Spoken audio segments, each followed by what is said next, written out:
How to create Picsart stickers. In this video, I'm going to show you how you can create and add stickers in your photo in Picsart. First of all, go to the homepage of Picsart.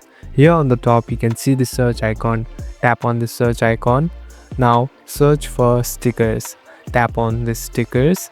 So here you can see the section of images, stickers and creators. So tap on stickers again.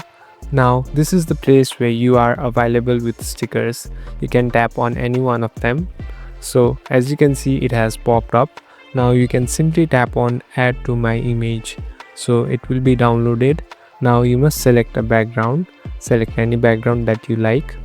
You can even use a transparent background. Now the sticker has been imported.